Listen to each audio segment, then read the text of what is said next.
Now, before starting today's lecture, one of the students who are present here has requested कि चूँकि कल थोड़ा सा इंटरनेट कनेक्टिविटी का इशू था, so जो लास्ट प्रॉब्लम हमने सॉल्व की थी उसको क्विकली रिव्यू कर लें, उसके बाद फिर हम आज का लेक्चर जो है वो स्टार्ट करेंगे. So in the last lecture, this was the problem which we will discuss at the end of the lecture. That is, we have a particle that is traveling along a straight line, and its displacement as a function of time is given to you. You are asked to determine the position and distance traveled by this particle in time interval of 6 seconds. यही problem था जिसको आप चाह रहे थे. Okay. So first of all, जहाँ तक ताल्लुक इसके position का है, तो position can be determined by simply putting t equal to 6 in this function. So putting t equal to 6 will give us s equal to minus 27. That is, this particle would be at a position coordinate of minus 27 feet after 6 second time interval. Okay, now in order to find out the distance traveled, we need to track the path of this particle. That is, for how much time this particle is traveling to the right, what is going to be its extreme s towards the right. Then at what time this particle is going to travel towards the left. Again, what is going to be its extreme position once it reaches to that extreme left position. Then finally, what is going to be its end position. So we need to determine कि कितना extreme right or left तक ये move करता है, so that we can add up those lengths in order to find out the total distance traveled. उसके लिए हमने कहा था कि extreme position find out करने के लिए अगर आप ये जज कर लेते हैं कि ये particle किस टाइम के ऊपर जीरो यानी वेलोसिटी अपना साइन चेंज कर रही है, तो वो आपके लिए एक्सट्रीम पोजीशन फाइंड करना जो है वो आसान हो जाता है. वो एक्सट्रीम पोजीशन फाइंड करने के लिए आपने किया क्या कि you have put this velocity function to be equal to 0, और उससे आपको दो रूट्स मिल गए इस इक्वेशन के, यानी t इक्वल टू 1 और t इक्वल टू 5 पे वेलोसिटी 0 है. इन अदर वर्ड्स, ये वो दो टाइम के लाइंस हैं जिसके ऊपर वेलोसिटी अपना साइन एक तरह से चेंज कर रही है. फिर आपने किया क्या कि इन चीज़ों को टेबुलर फॉर्म में लिख लिया, जिसमें आपने कोशिश ये करनी है कि आपके जो दो रूट्स आए, अब यहाँ तो इत्तेफाक से होल नंबर्स आए 1 और 5, हो सकता है कभी आपके पास 1.2 और 3.8 आ रहे हो, तो आपने अपनी इस टेबल में उन दो रूट्स को लाजमी शामिल करना है, बिकॉज इन्हीं दो रूट्स पे आपको वो एस की एक्सट्रीम राइट और लेफ्ट पोजीशन जो है वो पता चलेंगी. सो अब आपने किया क्या, इन द एंड जब आपने ये टेबल बना लिया, इस टेबल बनाने के बाद आपने इस पार्टिकल के पाथ को ट्रैक किया कि जब टाइम 0 था, this particle was located at the origin. It means कि आपके पास जो पोजीशन है इस पार्टिकल की वो ये पोजीशन आ रही है ओरिजिन के ऊपर. जब t इक्वल टू 1 था, वेलोसिटी पॉजिटिव थी, इट मींस कि the particle would be travelling towards the right, और t इक्वल टू 1 पे जो s की एक्सट्रीम पोजीशन आ रही है दैट इज 10.5 मीटर्स या 10.5 फीट, वो ये आपकी पोजीशन आ जाती है. उसके बाद from 1 till 5 the velocity is negative. ऐसे ही है, तो द वेलोसिटी इज नेगेटिव का क्या मतलब है कि the particle would be travelling towards the negative side. और फिर 5 जब वेलोसिटी दोबारा 0 होती है तो उसकी एक्सट्रीम पोजीशन आपको शो की गई है विच इज माइनस 37.5, वो आपकी ये वाली पोजीशन जो है वो हो जाती है. Finally from 5 to 6 the velocity is positive, that is the particle would be traveling towards the positive axis from its current position जो minus 37.5 की है. कितना ट्रेवल करना है जब तक कि पोजीशन कोऑर्डिनेट minus 27 नहीं हो जाता. so this is the position for t equal to 6 when s equal to minus 27. so overall अगर हम इसकी डिस्प्लेसमेंट की बात करें तो the displacement of this particle is going to be from its origin या जो इसकी reference position है to the final position which is this thing. so the displacement is s equal to minus 27. लेकिन जहाँ तक ताल्लुक distance travel का है, तो distance travel के लिए हम करते क्या है कि इसका particle का path track करते हैं which is this length.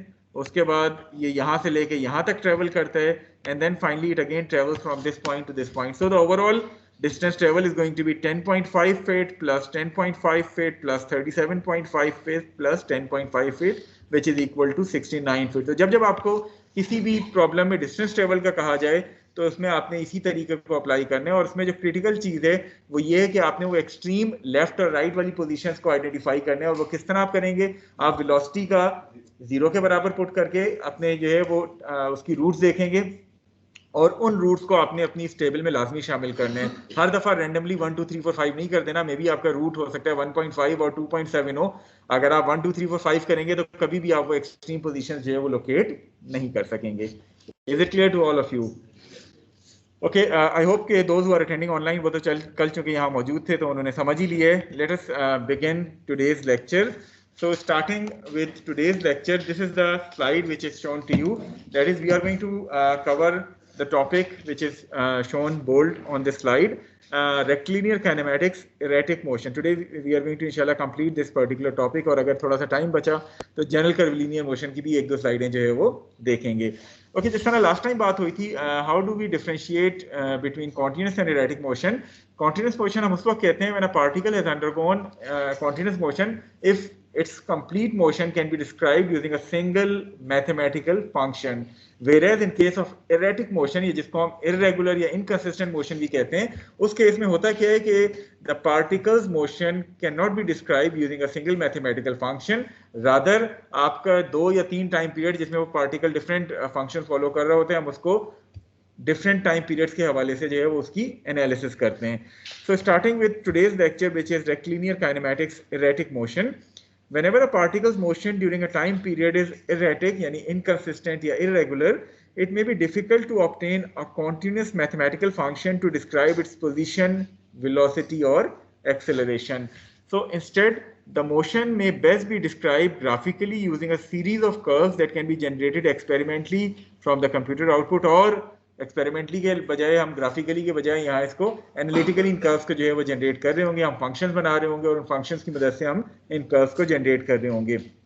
अब जहाँ तक ताल्लुक इसकी थ्योरी का है तो theory is not that much different from the first topic. सिर्फ फर्क क्या है इसमें और पहले टॉपिक में कि पहले पूरे का पूरा जो सोल्यूशन था वो एक मैथमेटिकल फंक्शन पे डिपेंड कर रहा था क्योंकि आपका मोशन कॉन्टिन्यूस था. इस केस में आपके पास वो पार्टिकल डिफरेंट टाइम इंटरवल्स में डिफरेंट फंक्शंस को फॉलो कर रहा होगा. फॉर्मूले वही हैं जो इससे पहले आपने रेक्टिलिनियर काइनेमैटिक्स के पढ़े थे, लेकिन आप उसको टाइम इंटरवल के हिसाब से उसकी तमाम एनालिसिस जो है वो कर रहे होंगे rather than a single function. अब इसमें आपको you can have 3 different set of problems relevant to this topic.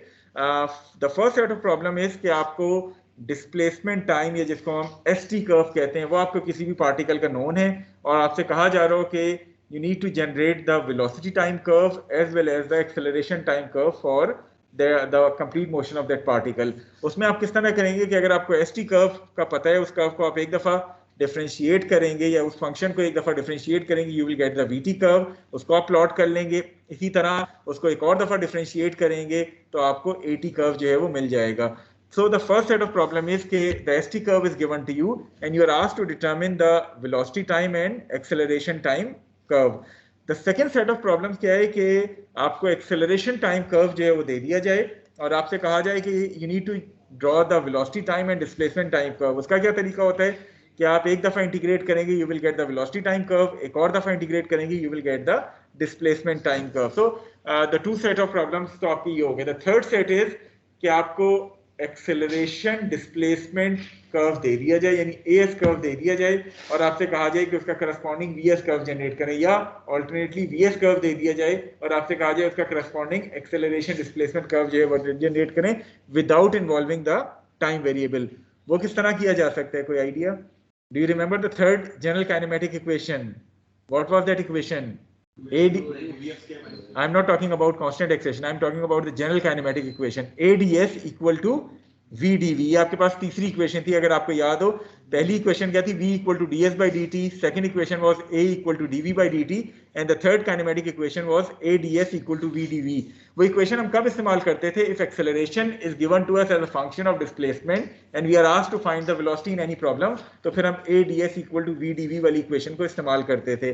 बिल्कुल इसी तरह अगर आपको एक्सेलरेशन डिस्प्लेसमेंट या एएस ग्राफ गिवन है और आपसे वीएस ग्राफ कहा जा रहा है या वीएस ग्राफ गिवन है आपसे एएस ग्राफ कहा जा रहा है, तो then you are going to use this third kinematic equation AdS equal to VdV और उसको डिफरेंशिएट या इंटीग्रेट करके आप वो रेलेवेंट कर्व बना सकते हैं. हम आज के लेक्चर में इन तीनों सेट ऑफ प्रॉब्लम्स के हवाले से एक एक एग्जांपल जो है वो सॉल्व करेंगे ताकि थोड़ा सा आपको बेसिक आइडिया हो जाए कि इरेटिक मोशन के केस में किस तरह आपने प्रोसीड करना होता है, किस तरह आपने मुख्तलिफ कर्व्स जनरेट करने होते हैं और ना सिर्फ कर्व्स जनरेट करने होते हैं बल्कि साथ साथ हो सकता है कुछ अननोन क्वांटिटीज भी हो, वो भी आपने साथ साथ उन प्रॉब्लम में डिटरमिन करनी होती हैं. So we are going to explain this topic more elaborately using various examples जो कि अभी हम एक एक करके सॉल्व कर रहे होंगे.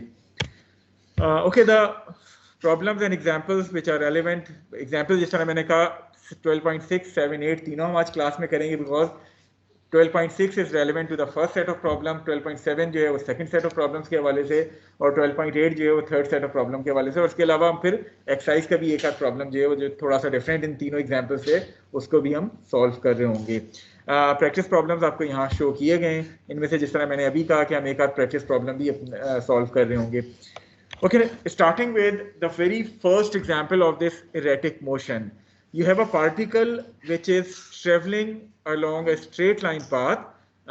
So आपके पास ये जो particle है या ये जो person है who's riding a bicycle.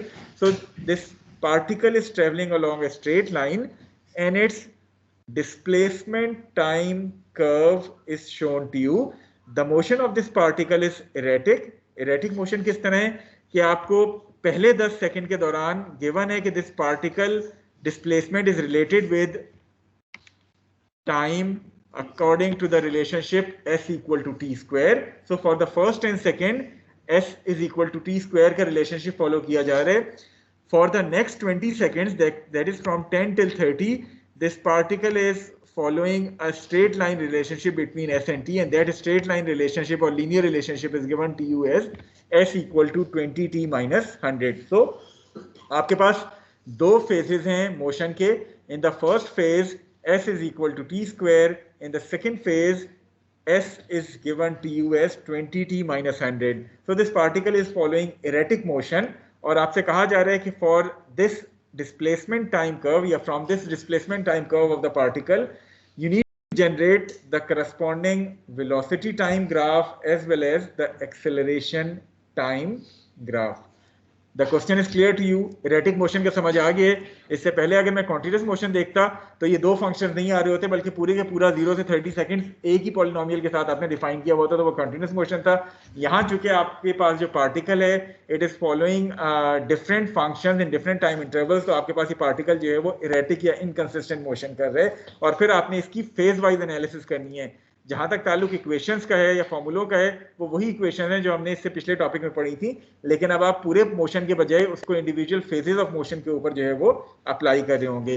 Now erratic motion में जो सबसे अहम चीज है समझने के लिए, काइंडली दोबारा गौर से सुने, इरेटिक मोशन में जो सबसे अहम चीज है आपकी समझ के लिए वो ये है कि आपकी बाउंड्री कंडीशंस इन फेजेस के हिसाब से चेंज हो जाती हैं। मसलन जो फर्स्ट फेज की फाइनल बाउंड्री कंडीशंस हैं वो आपकी सेकंड फेज की इनिशियल कंडीशंस बन जाएगी। इसी तरह अगर वो 3 फेजेस होते तो सेकंड फेज की फाइनल बाउंड्री कंडीशंस आपके थर्ड फेज की इनिशियल कंडीशंस बन जाती हैं। तो आपने इस बात का ख्याल रखना है कि जब आप डिफरेंशिएट कर रहे होते हैं या इंटीग्रेट कर रहे होते हैं तो जो बाउंड्री कंडीशंस या लिमिट्स आप पुट कर रहे होते हैं उनको उसी हिसाब से आपने हर फेज के हिसाब से मॉडिफाई कर लेने हैं।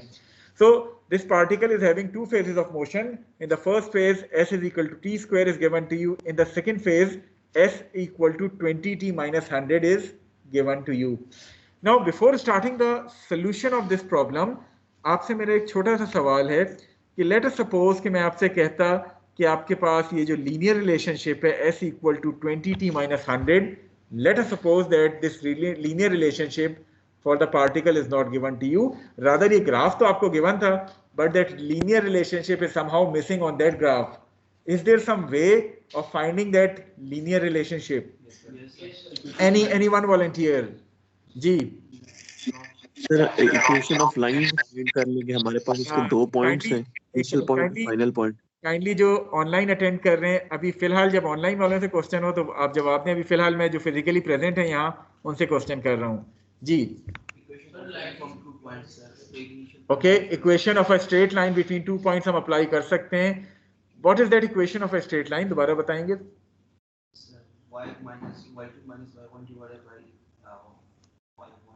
ओके जी, आपको इक्वेशन बता रहे हैं।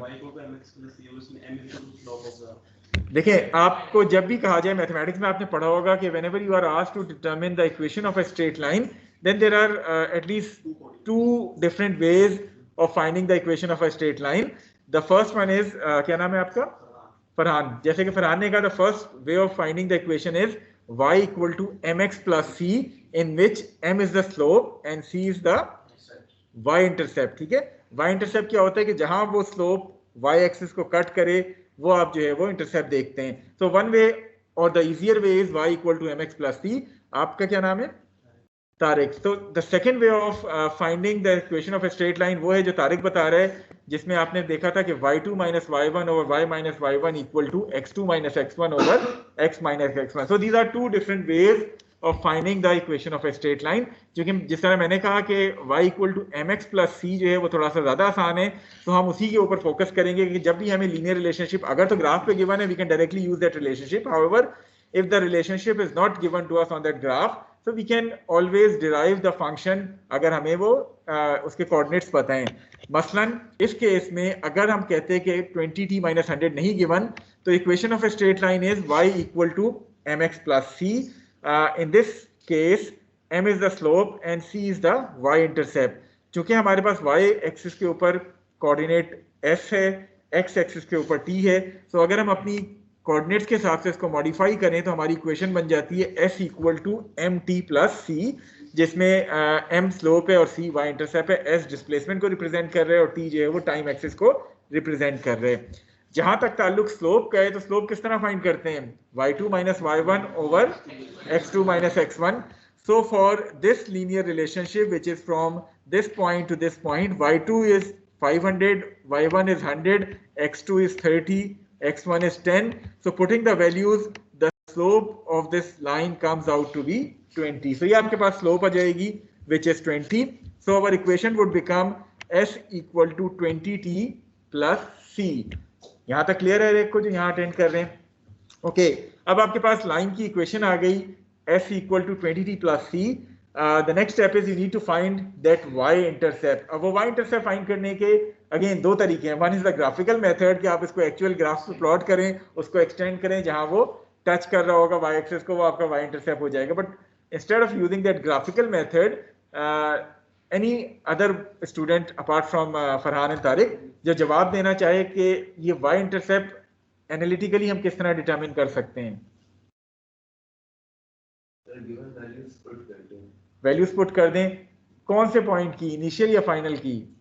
अगर फाइनल की पुट करते हैं और टी और एस दोनों फाइनल वाले होंगे, अगर इनिशियल की पुट करते हैं और टी और एस दोनों इनिशियल. बिल्कुल ठीक है. In order to find out this y intercept आपके पास s equal to 20t plus c जो इक्वेशन आई है, either you are going to put the values of s and t at the initial point which is this point, or you are going to put the values of s and t of the final point which are this point. So या तो आप 100 और 10 put कर लें s और t, या 500 और 30 put कर लें इस इक्वेशन में, you will get the same value of this y intercept. For example यहाँ हमने किया क्या है कि हमने initial values पुट किए कि when t equal to 10, s आपके पास 100 था. So putting all these values will give us the value of c, which is the y-intercept, to be equal to minus 100. So now our equation of a straight line is complete, and the equation would become s equal to 20t minus 100, जो कि actually आपको graph के ऊपर given भी थी. ये वो है कि अगर आपको in case के linear relationship ग्राफ पे given नहीं है, तो then you can use this method of straight line equation in order to find out that linear relationship. Again, ये सिर्फ linear relationship के लिए, quadratic या higher order polynomial अगर कोई है तो वो तो definitely आपको given होगा ही होगा ग्राफ के ऊपर. Is it clear to all of you? Okay, those who are attending online, कोई क्यूरी आपकी equation of a straight line के हवाले से?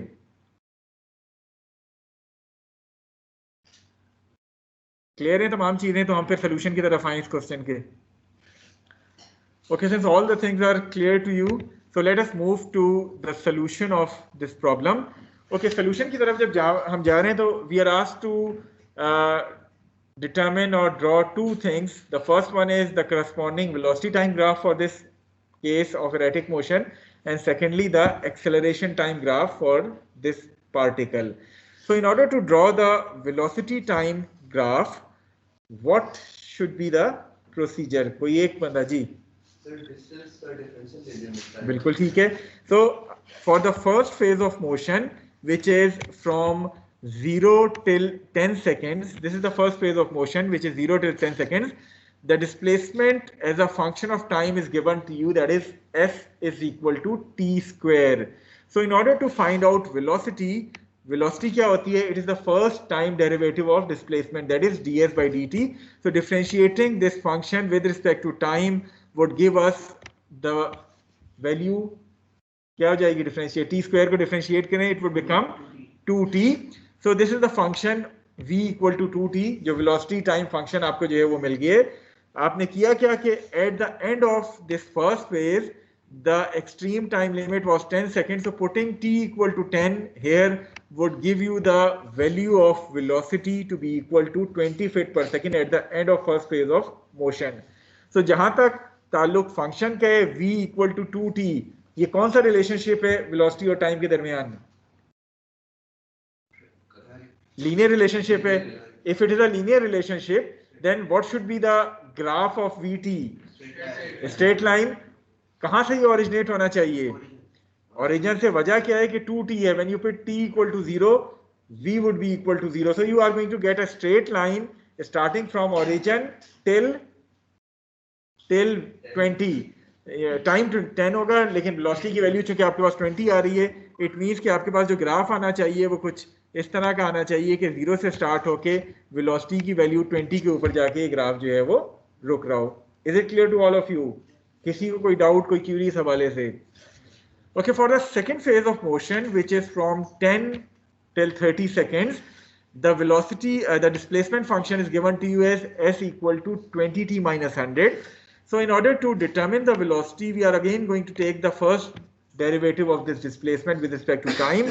So once you take the derivative of 20t minus 100, 20t का derivative क्या हो जाता है?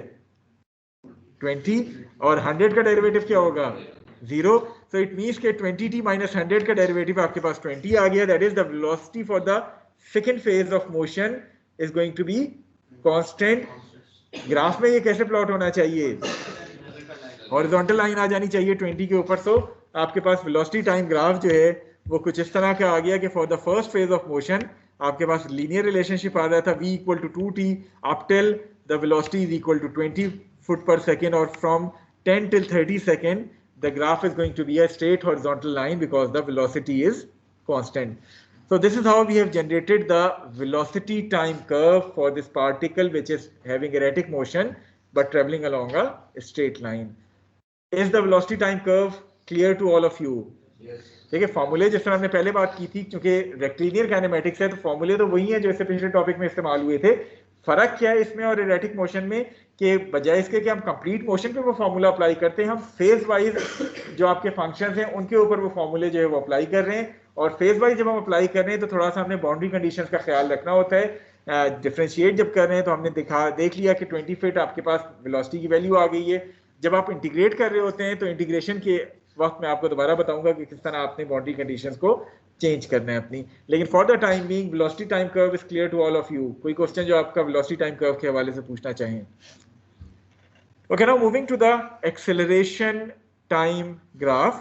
एक्सेलरेशन टाइम ग्राफ की अगर हम बात करें तो again for the first phase of motion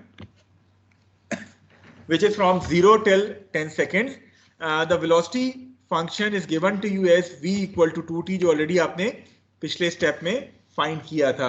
So in order to find out acceleration is basically the first time derivative of velocity.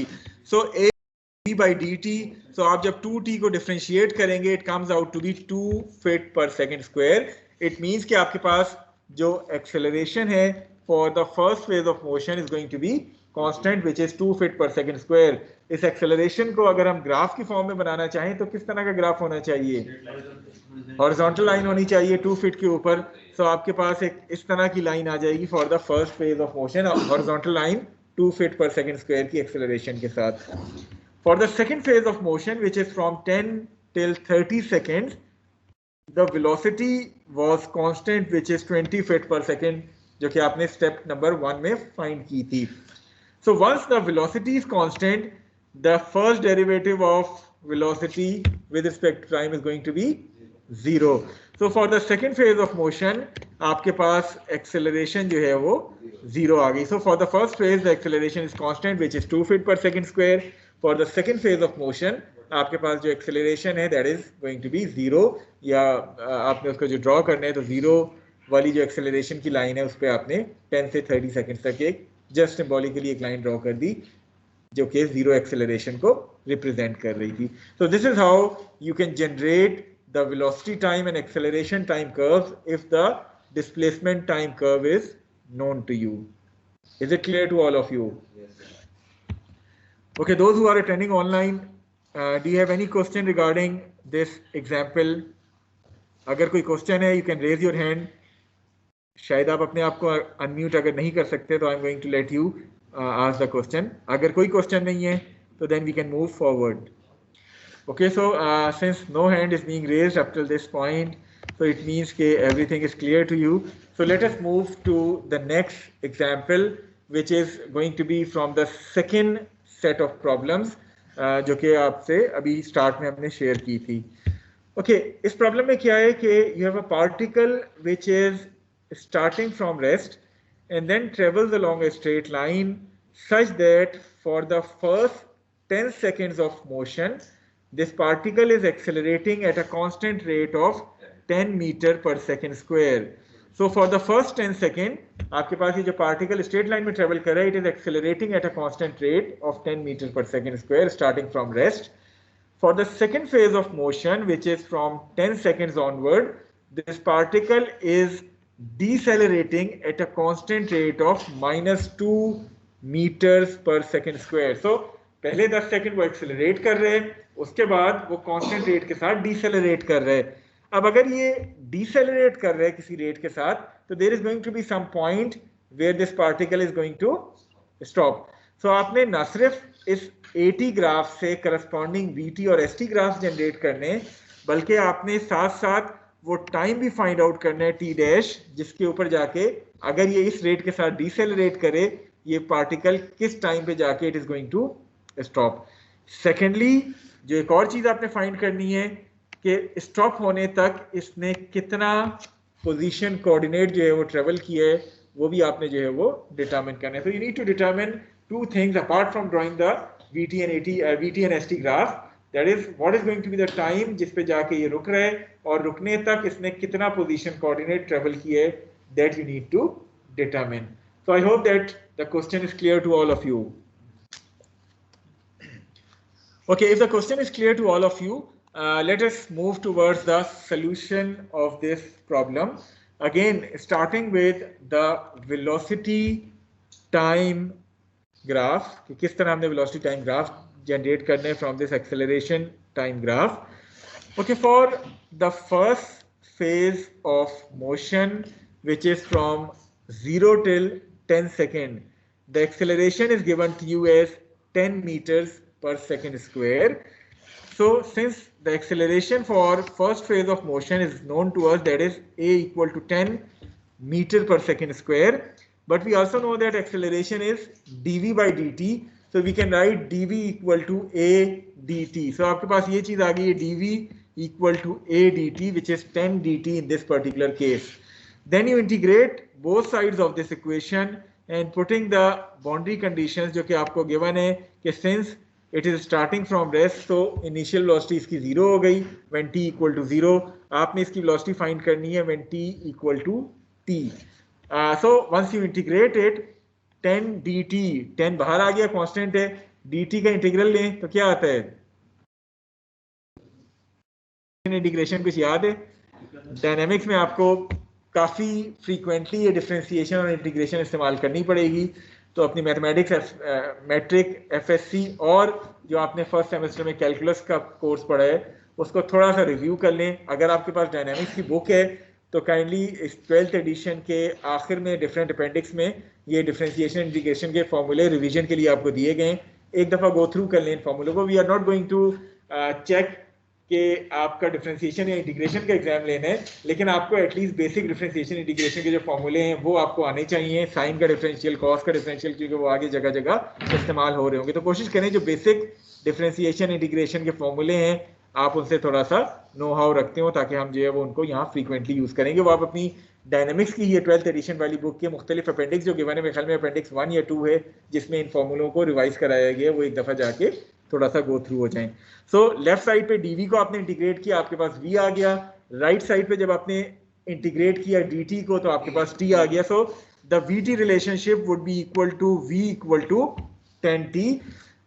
For first phase of motion, the extreme time limits are t equal to 10 seconds. So putting the value of t equal to 10 will give you the value of velocity to be equal to 100 meter per second. That is, this particle would have a velocity of 100 meters per second at the end of phase 1 of motion. So अगर मैं graph की बात करूं, VT graph की, v और t का relationship आपके पास क्या है, 10t। ग्राफ किस तरह का आना चाहिए? Since again it is a linear relationship, so it is going to be a straight line starting from origin till 100 metre per second, time 10 and v 100 metre per second. तो एक तरह से आपका फर्स्ट फेज ऑफ मोशन का graph जो है वो यूं बनना चाहिए जिसमें आपके पास ये वेलोसिटी की वैल्यू जो है वो 100 आ जानी चाहिए। So this is going to be the graph, VT graph for the first phase of motion. Is it clear to all of you? Okay, now the second phase is critical. For the second phase of motion, which is from 10 till t dash, the acceleration is again constant, but it is a equal to minus 2 meters per second square. So again writing dv equal to a dt, it would become dv equal to minus 2 dt. The important thing here is कि आपने ये जो integration की limits लगानी है इनको थोड़ा सा ध्यान में रखना है। वो इंटीग्रेशन की लिमिट्स क्या है कि since it is the second phase of motion, so the final boundary conditions of phase 1 would now become the initial conditions of phase 2. It means के लेफ्ट साइड पे आप वेलोसिटी की लिमिट्स लगा रहे हैं, तो चूंकि एंड ऑफ द फेज 1 पे वेलोसिटी 100 मीटर पर सेकेंड थी, तो आपने वेलोसिटी की जो लोअर लिमिट है उसको 100 अपनी इस इंटीग्रेशन में जो है वो पुट करना है। इसी तरह आपके पास जो टाइम की लोअर लिमिट थी eight the end of phase 1 was 10 second, तो आपने उसको यहाँ 10 के बराबर पुट कर लेना है। सो काइंडली यहाँ तो सिर्फ 2 फेजेस ऑफ मोशन है, मे बी कभी आपको एक एरेटिक मोशन पार्टिकल का गिवन हो जिसमें 3 या 4 फेजेस हो, तो हर फेज में आपने यही लॉजिक को अप्लाई करना है कि the initial conditions of phase 1 would become the final conditions of phase 1 would become the initial conditions of phase 2. Similarly, phase 2 की जो final condition है, they would become the initial conditions of phase 3 and so on. So once you integrate it, the velocity time relationship for this second phase of motion would comes out to be v equal to minus 2t plus 120. So this is going to be the velocity time relationship for the second phase of motion, that is from 10 till t dash. Okay, now since the particle was decelerating, particle decelerate हो रहा था, so once it is decelerating, what should be the value of velocity at the end of phase 2? यानी वो decelerate हो रहा है तो कहीं ना कहीं जाके आपका ये पार्टिकल रुक जाना है। So once this particle stops, then the value of velocity is going to be equal to 0. So putting the value of v equal to 0 in this equation will give you time t equal to 60 seconds. Therefore आपके पास ये particle अगर इस rate के साथ decelerate होता गया तो it is going to stop at t equal to 60 seconds. So वो टाइम t डैश आपने डिटरमिन कर लिया जो आपसे पूछा गया था। बट इसका vt ग्राफ की अगर हम बात करें तो what should be the vt graph for this second phase of motion? Second student जो यहाँ फिजिकली मौजूद है, आप बता सकते हैं ग्राफ सेकंड फेज का कैसा होगा? क्यों नहीं बता सकते? क्या रिलेशनशिप है v और t का सेकंड फेज का? It is v equal to minus 2t plus 120, so it is a linear relationship, so the graph is going to be a straight line. Slope क्या आ रही है आपके पास इसमें?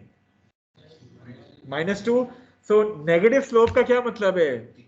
The slope is decreasing. So आपके पास अगर पहले phase का graph ये आया था, इट मींस के सेकंड फेज का ग्राफ कुछ इस तरह का आना चाहिए। कहाँ जाके ये एक्सिस को कट करना चाहिए? 60 के ऊपर। सो आपका एक तरह से ग्राफ जो है वेलोसिटी 0 हो रही है तो आपका ग्राफ vt का इस तरह बन जाना चाहिए। So the first phase of motion the velocity time relationship is 10t, तो आपका ग्राफ ये बना था। for the second phase of motion, since the slope is negative, आपकी velocity 0 हो रही है, so v equal to minus 2t plus 120, आपका ग्राफ जो है वो कुछ इस तरह का प्लॉट होना चाहिए। I hope के this velocity time graph and this time t equal to 60 seconds is clear to all of you. अच्छा चलें एक छोटा सा सवाल आपसे, जस्ट अ मिनट, आप कुछ पूछना चाह रहे हैं? अच्छा एक सेकंड, पहले मैं एक सवाल करूं, मैं भी शायद वही सवाल आप भी करना चाह रहे हूँ। मेरा सवाल आपसे ये है कि t इक्वल टू 60 सेकंड्स आपके पास आया eight the end of phase 2। अब क्या आप कहेंगे कि पहले फेज के एंड पे 10 सेकंड्स था, 10 प्लस 60 टोटल 70 सेकंड्स पे जाके पार्टिकल स्टॉप हुआ है? यस और नो? यस वाले कौन है? और यस वाले अपनी लॉजिक ने फिर नो वालों से भी बात करते हैं। ओके, नो वाले कौन है? Last student. ये 70 पे जाके रुक रहे हैं या ओवरऑल 60 पे जाके रुक रहे हैं? तो कैसे आपने, क्यों ये हमें दोनों का ऐड नहीं करना चाहिए था? वजह दैट इज द रीजन कि आप कहीं गलती से ये ना कर दें कि 10 प्लस 60 70, ऑलरेडी आपने जो सेकंड 60 निकाला है उसमें इन इनिशियल कंडीशंस को शामिल कर दिया अपनी लिमिट्स में, तो you don't need to add 10 plus 60, already ये जो 60 आया है इसमें वो 10 शामिल हुआ हुआ है। So overall this particle is going to stop at t equal to 60 second, जिसमें वो 10 सेकंड्स ऑलरेडी शामिल हुआ हुआ है। इज इट क्लियर जी? तारिक, अब आप पूछना चाह रहे थे।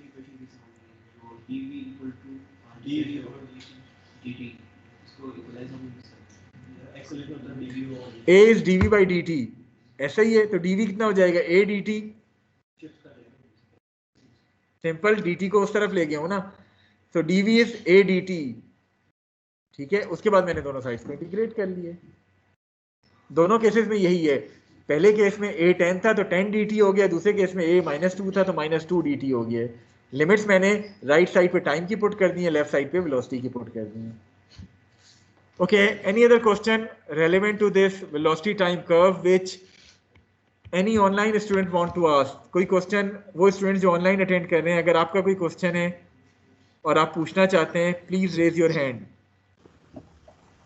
जी, सात सोहेल, आप कुछ पूछना चाह रहे हैं? सर बस इंटीग्रेट तो एक कांस्टेंट आता है यूजुअली, तो 2000 वो कांस्टेंट उस वक्त आता है जब आप इंटीग्रेशन की यानी बाउंड्री कंडीशंस पुट ना कर रहे हो, ठीक है। अगर आप जनरल लिमिट्स में इंटीग्रेट करें तो आता है, यहाँ आप चूंकि बाउंड्री कंडीशंस पुट कर रहे हैं तो कांस्टेंट ऑफ इंटीग्रेशन जो है वो नहीं इन्वॉल्व होगा। ये तो मैथमेटिक्स आपने, मैं अज्यूम कर रहा था कि आपने मैट्रिक एफएससी या एटलीस्ट कैलकुलस में पढ़ा हुआ होगा कि जब आप लिमिट्स लगा के इंटीग्रेट करते हैं तो कांस्टेंट नहीं आता है, ठीक है। Any other question? काइंडली जो स्टूडेंट्स यहाँ बैठे हुए हैं वो आपस में बात ना करें। जी, Abdullah Liaquat, you want to ask something? Sir जो सेकंड फेज की इक्वेशन बनाई है इंटीग्रेशन वाली, एक बार दोबारा बता दें। देखें वो फिर मुझे इंटीग्रेशन समझानी पड़ेगी, मैं कोशिश कर रहा हूँ। इंटीग्रेशन का तरीका नहीं, ये जो इस पे रेंज जो लगाई और जो माइनस वाला साइन है, ये वाला पार्ट सिर्फ देखें। ये जो माइनस वाला, ये -2 की बात कर रहे हैं? Yes sir. देखिए -2 तो ऑलरेडी हमें गिवन है कि for the second phase acceleration is -2 metre per second square, तो एक तरह से ये dv equal to a dt है, लेकिन a -2 है तो इसलिए मैंने -2 की वैल्यू यहाँ लगाई है। सो ये चीज क्लियर है आपको? Yes sir. ओके, जहां तक ताल्लुक इन रेंज का है, तो अभी हमने बात की थी कि whenever we are talking about erratic motion, आपकी जो फर्स्ट फेज की फाइनल बाउंड्री कंडीशंस हैं वो सेकंड फेज की इनिशियल कंडीशंस बन जाती हैं। सो लेफ्ट साइड पे अगर मैं देखूं, आप विद रिस्पेक्ट टू वेलोसिटी जो है वो इसको इंटीग्रेट कर रहे हैं। सो वेलोसिटी की फाइनल बाउंड्री कंडीशंस क्या थी फर्स्ट फेज की? It is 100 metre per second. सो वो सेकंड फेज की आपके पास इनिशियल कंडीशन हो गई हैं। इसी तरह टाइम की final boundary conditions first phase की 10 थी, तो सेकंड फेज के ऊपर वो इनिशियल कंडीशन बन जाएंगी। तो that is what erratic motion is all about. Whatever are the final boundary conditions of the first phase, they would become the initial conditions for second phase. Similarly, अगर आपके पास यहाँ third phase भी होता तो second phase की जो final boundary conditions हैं वो आपकी third phase की initial conditions बन जानी थी। Is it clear? Yes sir. Okay, now moving on to the second part of this question, that is we need to draw the displacement time curve as well. Displacement time curve draw करने के लिए again for the first phase of motion we have the velocity time relationship जो already हमने इससे पिछले slide के ऊपर find किया, that is v equal to 10t, but we also know that v is ds by dt, so ds would be equal to v dt, ऐसा ही है। so हमने किया क्या कि ds should be equal to v which is 10t here dt, और उसके बाद मैंने इंटीग्रेट कर लिए with in the limits first phase में 0 से लेके s और 0 से लेके t. So the ST relationship would comes out to be S equal to 5t square. At the end of phase 1, the value of t is 10 seconds. So putting t equal to 10 in 5t square would give you the value of S to be equal to 500 meters. In other words, at the end of phase 1, this particle is located at a position coordinate of 500 meters. So ये तो इसकी S की value हो गई. What about the ST graph for phase 1? 5t square quadratic. किस तरह का polynomial बनना चाहिए, किस तरह का ग्राफ बनना चाहिए rather, it is going to be a parabolic curve. Maybe अगर मैं इसको एस एक्सिस कंसिडर करूं तो कुछ इस तरह का आपके पास ग्राफ बन जाएगा और ये फाइनल वैल्यू आपके पास 500 मीटर हो जाएगी एस की। Is it clear to all of you? Okay, now moving on to the second phase of motion, which is from 10 till 60 seconds. This is the second phase of motion, for which in the previous slide you have found the velocity time function to be equal to minus 2t plus 120. याद है ये function जो अभी हमने find किया था इसे पिछली slide में? So since v is ds by dt, again ds should be equal to v dt. So ds should be equal to v, which in this case here is minus 2t plus 120 dt. Condition वही लगानी है कि the final boundary conditions of phase 1 should now become the initial conditions of phase 2. That is, ये जो 500 meters है ये आपके पास s की initial condition के तौर पे आ जाएगा phase 2 की। इसी तरह ये जो time का 10 seconds है ये आपके पास initial condition आ जाएगा for this second phase of motion. So 500 से लेके s और 10 से लेके t तक आपने इन दोनों साइड्स को इंटीग्रेट करना है। इन लिमिट्स का काइंडली आपने बहुत ख्याल रखना है, क्योंकि अक्सर स्टूडेंट्स जल्दी में करते क्या हैं कि आंखें बंद करके, हमेशा चूंकि हमें आदत पड़ी हुई है कि लोअर लिमिट को 0 पुट करने की, तो आंखें बंद करके हम लोअर लिमिट को 0 पुट कर रहे होते हैं। नहीं, ऐसा नहीं है। काइंडली आपने जब भी इरेटिक मोशन कंसिडर कर रहे हैं तो आप उसको चूंकि फेज वाइज एनालिसिस उसकी कर रहे हैं तो आपने इन बाउंड्री कंडीशंस का बहुत ख्याल रखना है। Okay, now once you integrate it, the left hand side would become s minus 500, the right hand side would become the equation जो कि आपको शो की गई है। द फाइनल कंडीशन जब आप इसको थोड़ा सा सिंप्लीफाई करेंगे, जो एस टी रिलेशनशिप है that comes out to be s equal to minus t square plus 120t minus 600. So this is going to be the ST relationship for the second phase of motion. अब चूंकि already हमने इससे पिछले step में find कर लिया है कि eight the end of second phase what was T dash, it was T dash की बात कर रहा हूं जिस पे जाके वो रुक रहे हैं, it was 60 seconds. So putting the value of t to be equal to 60 would give you the value of s to be equal to 3000 meters. So at the end of 60-second time period, this particle is located at a position coordinate of 3000 meter. But again, कहीं ऐसा ना हो कि आप गलती में total distance या total displacement इसकी 3000 प्लस 500 इक्वल टू 3500 करो। नहीं, ऐसा नहीं है। ऑलरेडी 3000 में वो 500 शामिल हुए हुए हैं जो आपने बाउंड्री कंडीशन में अपने शामिल किए। So this 3000 is the overall position coordinate जिसके ऊपर इस पार्टिकल ने 0 से 60 सेकंड्स के दौरान ट्रेवल किया है। Is it clear to all of you? कोई क्वेश्चन जो यहाँ फिजिकली स्टूडेंट्स मौजूद हैं और वो पूछना चाहें रिगार्डिंग दिस होल एग्जाम्पल 12-7 और स्पेसिफिकली ये एसटी ग्राफ के हवाले से या उसके फंक्शन के हवाले से? अच्छा, इसका ग्राफ कैसा बनना चाहिए?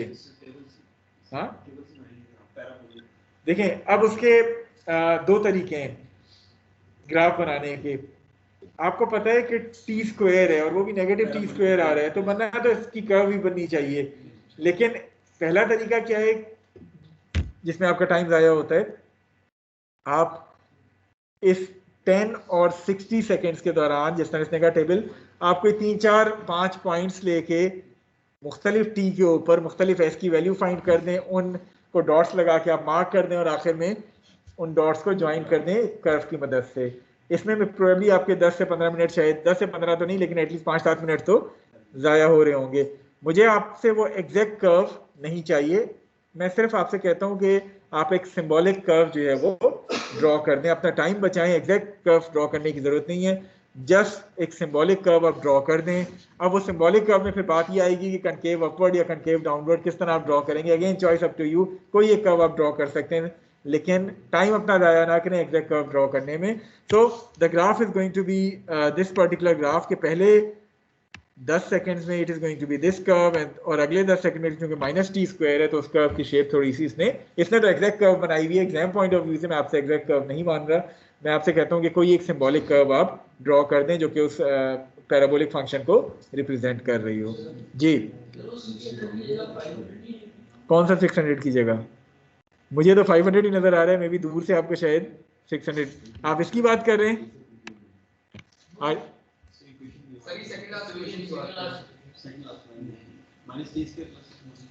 देखें इंटीग्रेशन हुई है कोशिश करें कि इसको घर जाके खुद सॉल्व कर लें, लेकिन ये आना इसी तरह है, ठीक है। आप लेफ्ट साइड को भी देखें ना, लेफ्ट साइड में -500 आ रहा है, इसको राइट पे लेके जाएंगे तो इंटीग्रेशन सही हुई है। चले इसी बहाने आपकी इंटीग्रेशन थोड़ी सी रिवाइज हो जाएगी, ठीक है।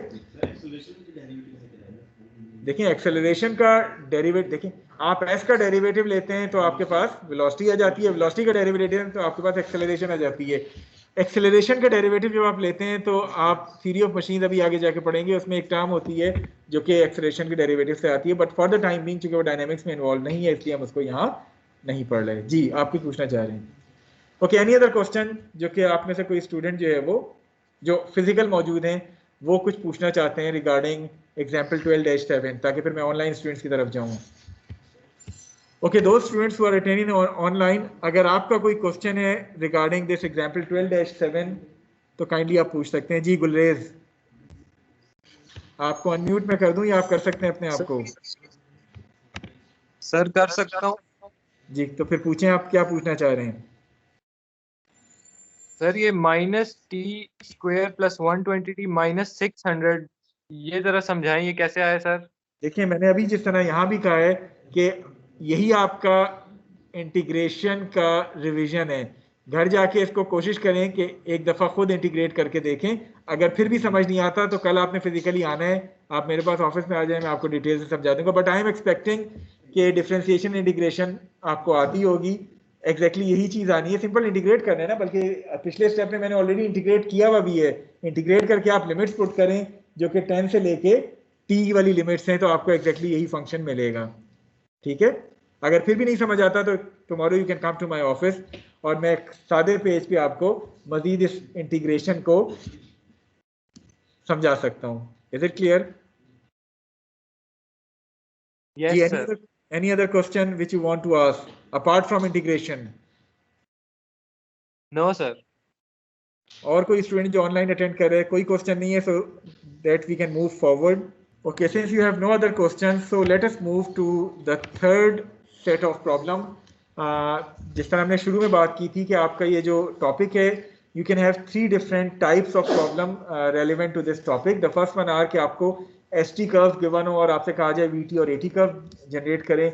द सेकेंड सेट में आपको AT कर्व गिवन था और आपसे कहा जा रहा था कि VT और ST कर्व जो है वो आप जनरेट करें। The third set of problem is कि आपको आइदर VS गिवन हो और आपसे AS फाइंड करने के लिए कहा जा रहा हो कर्व, या AS गिवन हो और आपसे VS कर्व ड्रॉ करने के लिए कहा जा रहा हो। So let us move to the third example which is 12-8। अगेन आपके पास एक पार्टिकल है which is travelling along a straight line, and for the first phase of motion the velocity is changing with respect to s as per the relationship shown to you, that is v equal to 0.2 s plus 10. For the second phase of motion which is from 200 till 400 feet, the velocity is constant which is 50 feet per second. So आपके पास again दो phases of motion है। पहले phase में vs का relationship आपको linear given है। For the second phase of motion आपके पास velocity जो है वो कांस्टेंट है।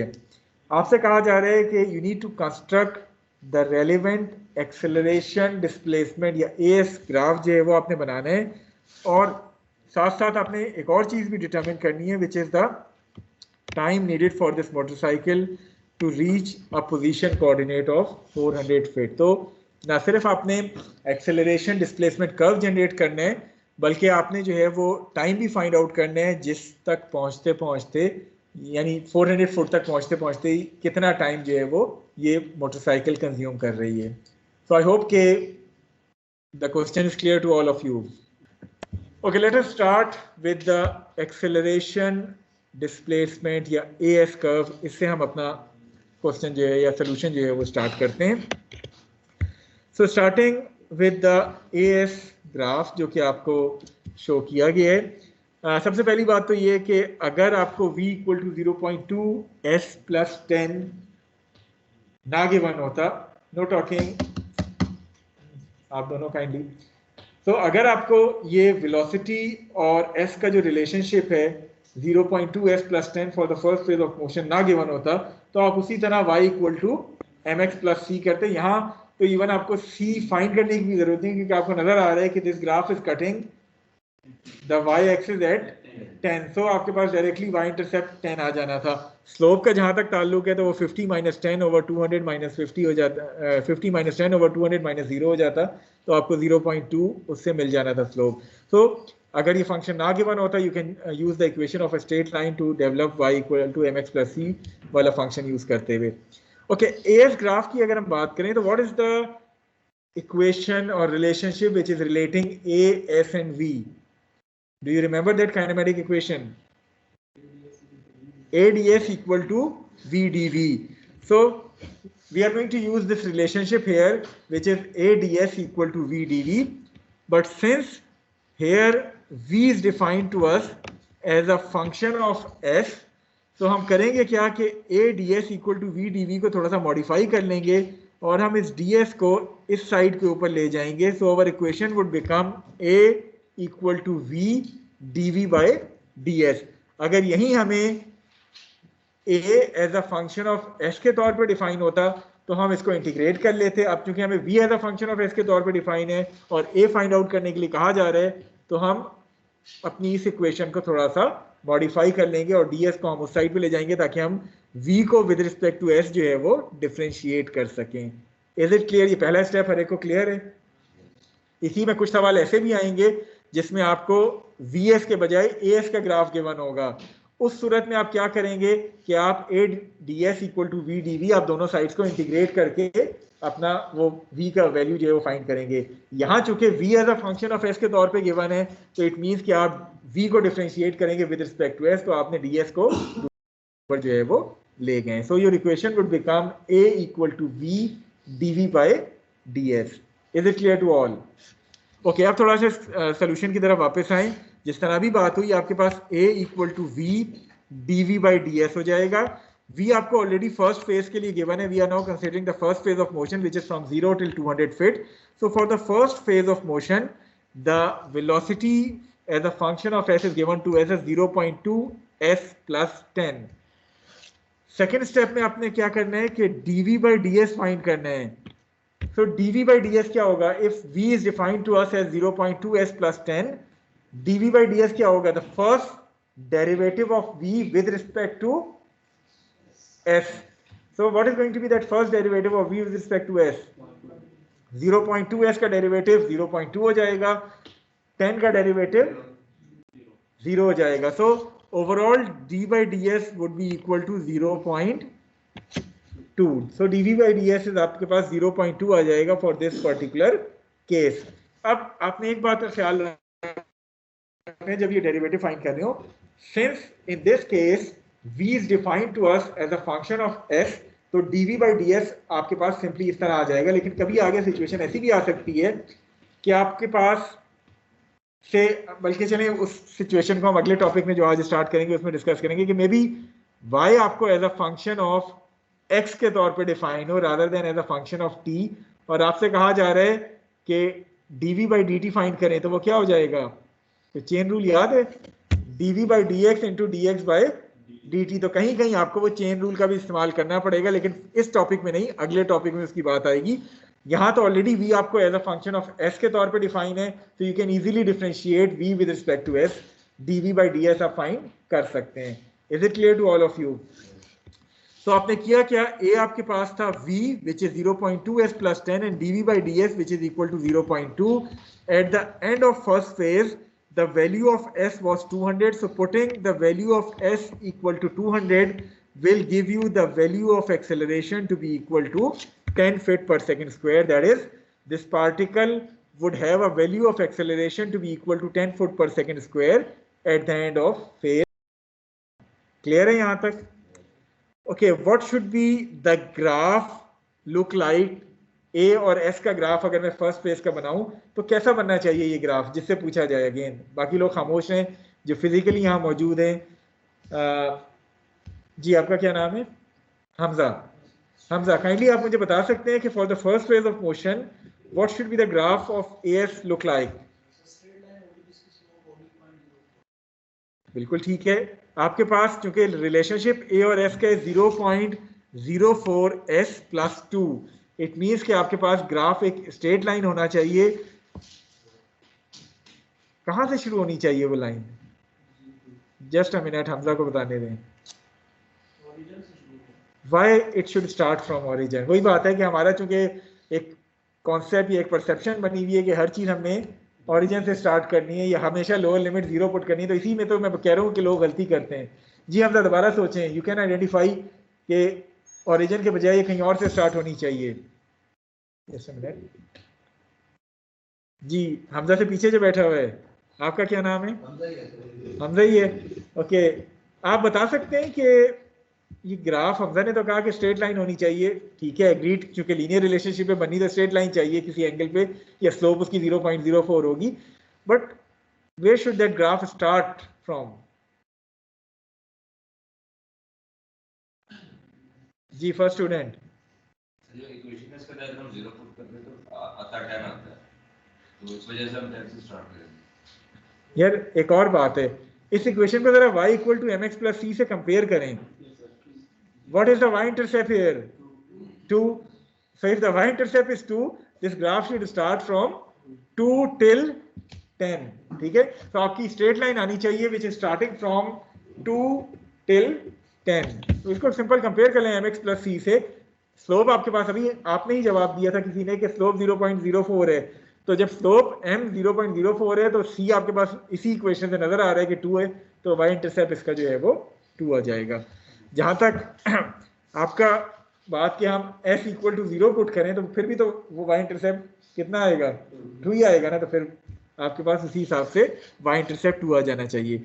Okay, for the second phase of motion which is from 200 till 400 feet, for the second phase of motion the velocity is constant which is 50 feet per second.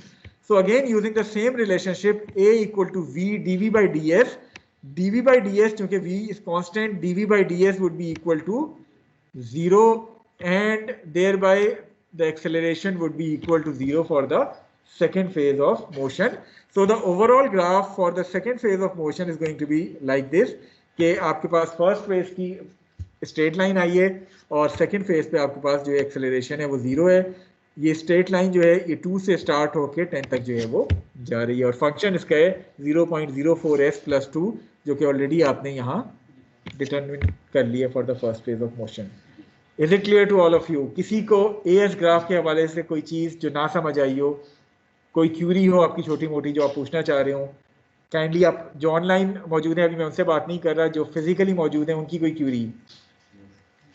Okay, now those who are attending online, अगर आपको इस as graph के किसी भी step से कोई issue है, कोई क्वेश्चन है, तो आप पूछ सकते हैं। अगेन गुलरेज आप कुछ पूछना चाह रहे हैं, काइंडली पूछ सकते हैं आप।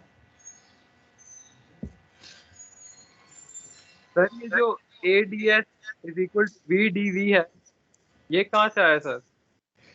आपने फर्स्ट वीक के लेक्चर्स आई होप कि अटेंड किए होंगे। बिल्कुल सर, किए।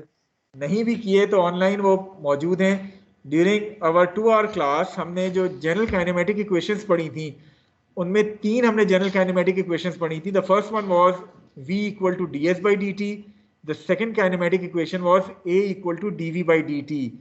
अब हमने कहा यह था कि ये जो इक्वेशन 1 और 2 हैं, इन दोनों इक्वेशन से अगर हम dt को एलिमिनेट कर दें तो आपके पास ये थर्ड रिलेशनशिप आ जाती थी kinematic, which is ADS = VDV। सो अगर आपको वो याद नहीं है तो काइंडली उन लेक्चर्स को एक दफ़ा दोबारा गो थ्रू कर लें। Is it clear? ठीक है sir. Okay, any other question जो कि कोई ऑनलाइन स्टूडेंट करना चाहे? अभी ये क्वेश्चन हमारा कंप्लीट नहीं हुआ, हमें टाइम भी फाइंड करना है जो कि अभी हम करते हैं, लेकिन for the time being as graph में कोई चीज़ जो आप पूछना चाहें। ओके, कोई क्वेश्चन नहीं है, so let us move to the second part of this question.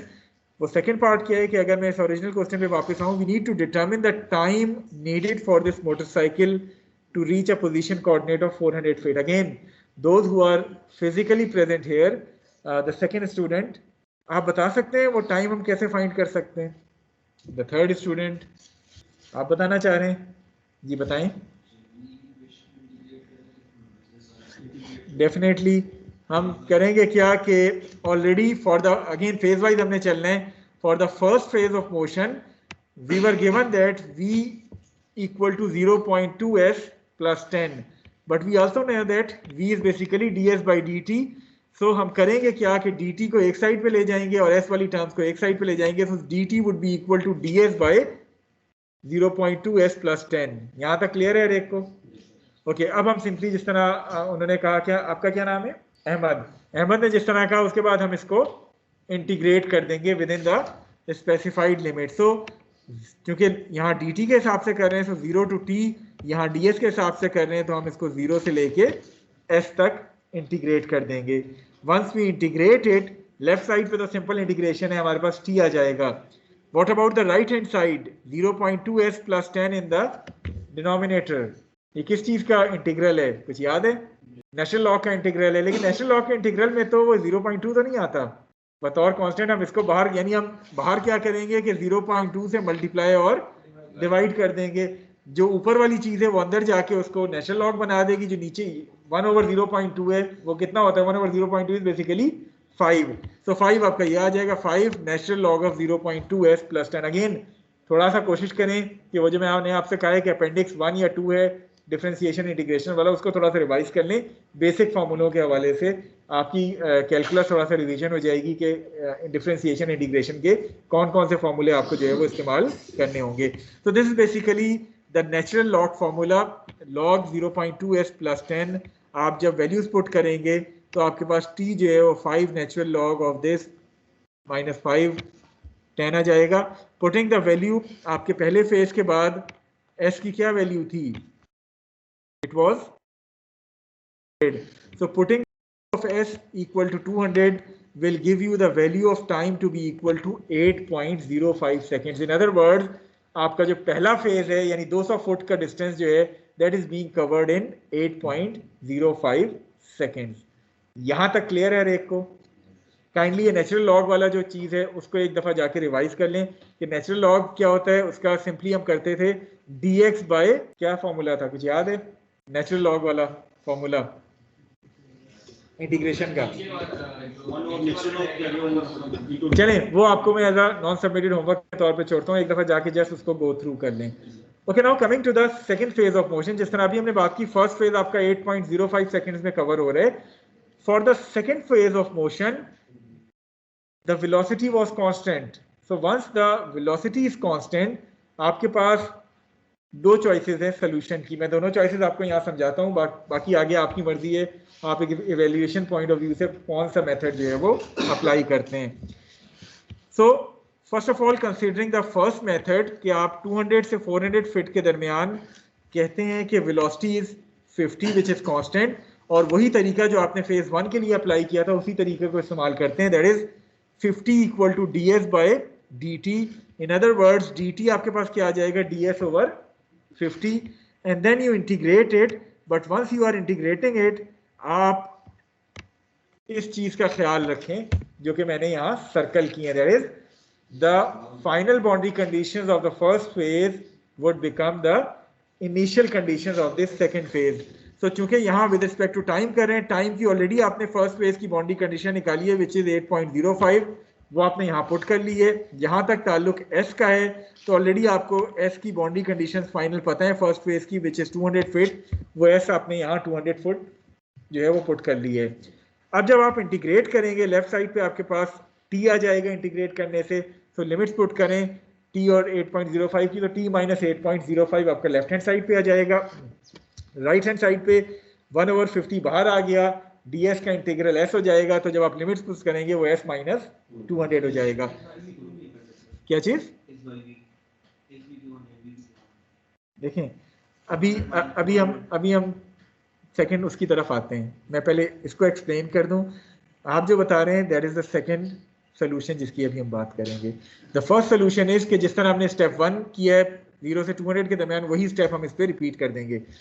अच्छा, अब आप करते क्या है कि once you solve it, when s equal to 400, आप s की 400 वैल्यू यहाँ पुट करेंगे तो it will give you the value of t to be equal to 12.05 second. It means के at the end of second phase the time is 12.05 second. अब ऐसा ना हो कि आप टोटल टाइम के लिए इस 12.05 को ऐड कर रहे हो 8.05 में और आप कहें कि 20.10 जो है वो टोटल टाइम है। नहीं, ऐसा नहीं है, ऑलरेडी ये जो 12.05 आया इसमें वो 8.05 आपने शामिल किया हुआ है। जिस तरह से पिछले केस में जब हम पिछला प्रॉब्लम कर रहे थे तो हमने कहा था कि इनको ऐड नहीं करना, ऑलरेडी आपकी लिमिट्स में वो इंक्लूड हुआ हुआ है। So this 12.05 is basically the total time which this particle has taken to cover a distance of 400 feet. Is it clear? ये स्टेप क्लियर है। उसके बाद फिर मैं दूसरे सोल्यूशन पे भी आता हूं जो कि तारिक जिक्र करने की कोशिश कर रहे हैं। Okay, now if you want to use that const, देखिए सेकंड फेज में क्या है, the acceleration is constant. So if the acceleration is constant, आप किसी और तरीके से भी ये टाइम फाइंड कर सकते थे। वो क्या तरीका था? कौन सा?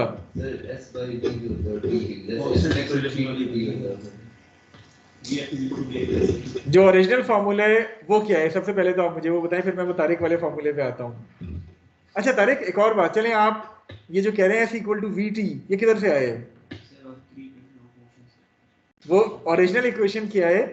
F equal to S not plus V not T है, जिसको आप VT कह रहे हैं, plus half AT square.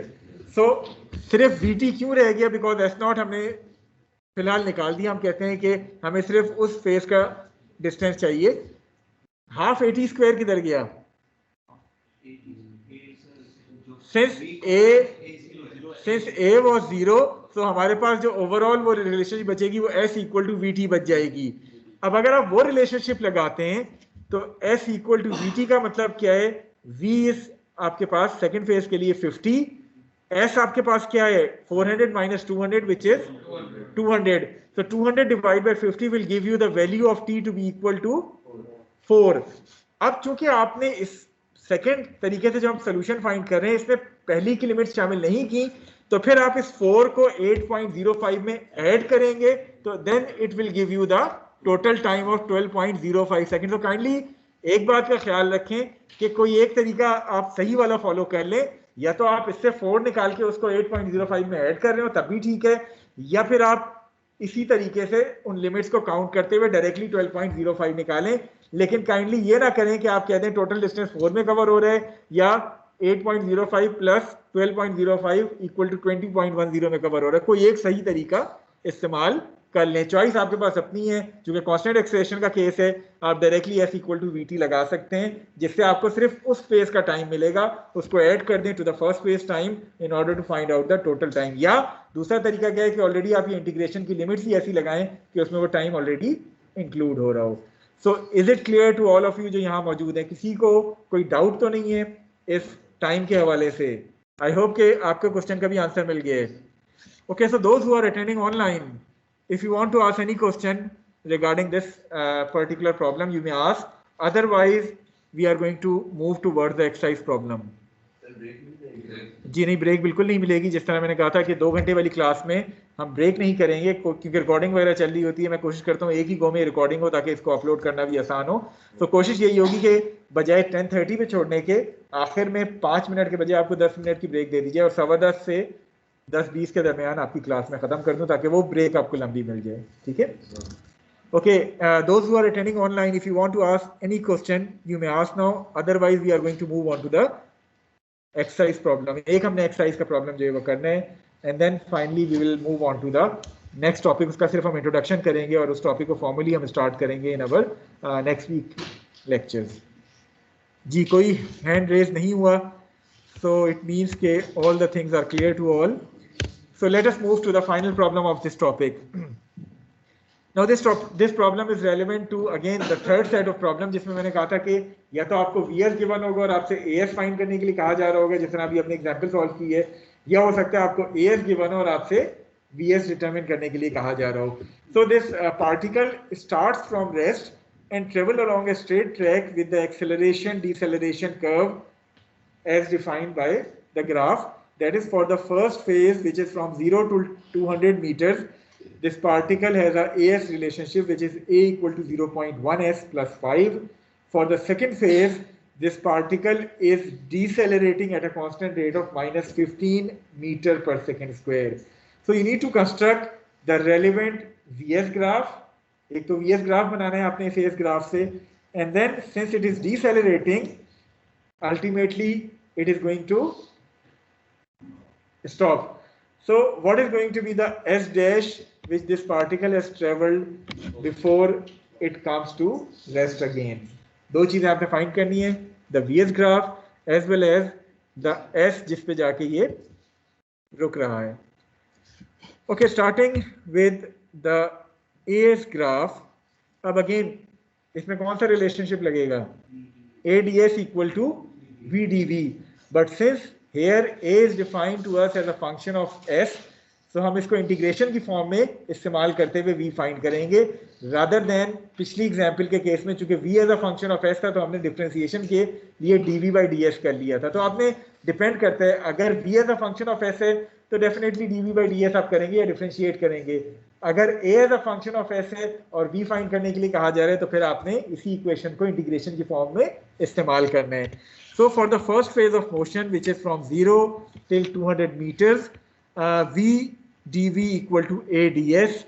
So आपके पास A defined as 0.1 s plus 5 for the first phase of motion. Left side पे आपके पास V था. Okay, अब आप जब इसको इंटीग्रेट करेंगे, लेफ्ट साइड पे क्या हो जाएगा? V square over 2.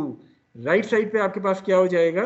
0.1 s का integral 0.1 s square divide by 2, 5 का इंटीग्रल 5s हो जाएगा. तो यहाँ जो v स्क्वायर बाई 2 आ रहा है उस 2 को जब उधर लेके जाएंगे तो आपके पास ये फाइनल इक्वेशन आएगी v square equal to 0.1 s square plus 10s. So v would become under root of that function. Under root वैसे अगर मैं रिप्लेस करूँ तो इसको मैं किस तरह लिख सकता हूँ? 1/2 के तौर पे लिख सकता हूँ. सो हमारे पास v equal to 0.1 s square plus 10s आ गई. हम s की पहले फेज की लिमिट्स पुट करें 200, it will give me the value of velocity to be equal to 77.5 metre per second. So at the end of phase 1 the particle is moving with a velocity of 77.5 meters per second. What should be the graph look like? The VS graph for this first phase of motion. Again it is going to be a curve. वही बात है कि कोई एक symbolic curve आप जो है वो ड्रॉ कर दें जस्ट टू रिप्रेजेंट के वो एक पैराबोलिक फंक्शन को रिप्रेजेंट कर रही है. पहला पार्ट क्लियर है रेक को? किसी को कोई डाउट इस पहले पार्ट के हवाले से? Okay, for the second part which is from 200 till s dash, आपके पास रिलेशनशिप वही है v dv equal to a ds, लेकिन यहाँ आप a की वैल्यू क्या हो गई है जो कि आपके पास -15 थी for the second phase of motion. So putting this value of a in this relationship and then integrating both sides, but make sure that you are putting the correct limits here. For the first phase of motion, the final boundary conditions of velocity were 77.5, so putting that 77.5 as the initial velocity condition for phase 2. Similarly, for the first phase of motion, the final s was 200 meter या 200 feet जो भी है, आपने उसको put कर दिया initial boundary conditions के तौर पे for the second phase of motion, and then you integrated v square over 2 -15 s -200. ये आपके पास रिलेशनशिप आ जाएगा. अगेन 2 को आप उधर ले जाएं, इसको जब फर्दर सॉल्व करेंगे the final relationship would be v equal to -30s plus 12006.25 whole raise to power 1/2. Clear है यहाँ तक ये फंक्शन तक? अगेन इसका कर्व कैसा बनना चाहिए? Again it is going to be a parabolic curve, यानी आपका पैराबोल है, आपका जो फंक्शन है वो 1/2 की पावर के साथ है, तो एक कर्व बनेगा. वो उसको सिंबॉलिकली आप किसी भी एक कर्व से रिप्रेजेंट कर सकते हैं. But at what point this curve should join the S axis? जब वेलोसिटी 0 हो जाएगी, बिकॉज हमने कहा यही है कि ये डिसेलरेट हो रहा है. Once this particle is decelerating, it means that at the end of phase 2 it is going to stop. So once that particle stops, the value of v at the end of phase 2 would be equal to 0. So putting the value of v to be equal to 0 in this relationship will give you the value of s to be equal to 400.2 meter. So this particle would be at a position coordinate of 400.2 meters at the end of phase 2. Again, ऐसा ना हो कि आप इस 400.2 को 200 से add करें और कहें कि 600.2 पे जाके रुका, नहीं ऐसा नहीं है। ऑलरेडी आपके ये सेकंड फेज है, इसमें पहले फेज की 200 वाली शामिल है। So at the end of this phase 2 it would be having a position coordinate of 400.2 metre rather than 600.2 metre. Is it clear to all of you? कोई क्वेश्चन जो आप पूछना चाहें? Those who are online, I hope के आपको भी clear होंगी तमाम चीज़ें। कोई चीज़, कोई क्यूरी आपकी जो ऑनलाइन स्टूडेंट्स हैं? Okay, so no query means कि हम इस क्वेश्चन के आखिरी पार्ट की तरफ मूव कर सकते हैं। What was the last part, कोई याद है इससे पिछली स्लाइड पे? और क्या हमने फाइंड करना था? तो ग्राफ तो अभी बात हुई कि हमारे पास ये ग्राफ बन जाएगा। टाइम भी हमने फाइंड करना था। आर यू श्योर कि टाइम फाइंड करना था? हमने एस डैश फाइंड करना था, जो कि ऑलरेडी हम कर चुके हैं। टाइम का तो जिक्र ही नहीं हुआ था। So it means that our problem is now complete. Majeed इसमें कोई चीज़ जो है वो नहीं बची है। Any query relevant to this whole topic जो आपकी समझ ना आई हो, आप कुछ पूछना चाहते हैं? अब हमने देखें हर तरह का प्रॉब्लम सॉल्व कर लिया। इन चार के अलावा और किसी तरह का प्रॉब्लम इस टॉपिक में पॉसिबल नहीं है। या एसटी से वीटी एटी, या एटी से वीटी और एसटी, हमने दोनों तरह के प्रॉब्लम सॉल्व कर लिए हैं। एएस से डीएस, एएस से वीएस या वीएस से एएस, अगेन दोनों तरह के प्रॉब्लम हमने सॉल्व कर लिए हैं। तो अब एक्सरसाइज के जितने प्रॉब्लम्स आपको प्रैक्टिस के लिए कहें वो सॉल्व करने की कोशिश करें, और जितना ज़्यादा टाइम बचता है उसके अलावा जितने आप प्रॉब्लम सॉल्व करेंगे आपकी उतनी ही डाउट्स जो है वो क्लियर होती चली जाएंगी, उतनी ही बेहतर आपकी प्रैक्टिस होगी और इवेल्युएशन में आप उतना ही बेहतर परफॉर्म कर सकते हैं। So try to solve as many number of problems as possible in order to have a better understanding of this particular topic. Okay. So shall we move on to the next topic? No? चलें उसके थोड़ा सा introduction देख लेते हैं, कोई problem वगैरह solve नहीं करेंगे, या चलें कल कर लेंगे? कल कोई क्लास है? Okay, so let us stop today's lecture here. वैसे भी चूँकि इंट्रोडक्शन अगर हमने किया भी, इंट्रोडक्शन वैसे ज़बानी हम बता सकते हैं कि up till this point we have considered the rectilinear motion of a particle. That is, that particle was constrained to travel along a straight line. Since that was traveling along a straight line, so we only required one axis. क्योंकि सारे के सारा motion उसी एक axis के along हो रहा था, so we only require one axis to define the kinematics of that particle. However, from this point onward, we are going to deal with curvilinear motion of a particle in which two or maybe three axes are going to be involved. So जब तक straight line की बात थी वहां तो हमारा वो algebraic scalar से काम चल गया था, वेक्टर्स हमने उस तरह यूज नहीं किए थे। But from this point onward, since we will be discussing the general curvilinear motion and more than one axis are going to be involved, so आपको वो तमाम काइनेमेटिक्स जो है वो इन टर्म्स ऑफ वेक्टर्स जो है वो डेवलप करनी पड़ेगी। वो वेक्टर्स की फॉर्म में जब आप डेवलप कर रहे हैं तो वेक्टर्स के लिए फिर आपको कोई ना कोई रेफरेंस पॉइंट और कोई ना कोई रेफरेंस एक्सिस डिफाइन करनी पड़ेगी। That reference axis can be either the Cartesian coordinate system, जिसको हम XYZ कोऑर्डिनेट सिस्टम कहते हैं यूजिंग यूनिट वेक्टर्स IJNK, जिसमें हम काइनेमेटिक्स डेवलप करेंगे, और that can be the second coordinate system, जिसको हम normal and tangential coordinate system कहते हैं। उसके अलोंग यूनिट वेक्टर्स डिफाइन करते हुए हमें काइनेमेटिक्स डेवलप करनी पड़ेगी। या तीसरा तरीका क्या है कि हमें सिलेंड्रिकल कोऑर्डिनेट्स, जो कि एक तरह से पोलर कोऑर्डिनेट्स की एक्सटेंशन है, उसको हमने यूज़ करते हुए काइनेमेटिक्स डेवलप करनी होगी। लेकिन बात सारी के सारी वेक्टर्स के ऊपर चली जाएगी, तो हमें फिर जो है वो तमाम चीज़ें in terms of vectors define करनी पड़ेगी। सो इंशाल्लाह next week onward we are going to start using vectors for our kinematic equations rather than algebraic scalar quantities.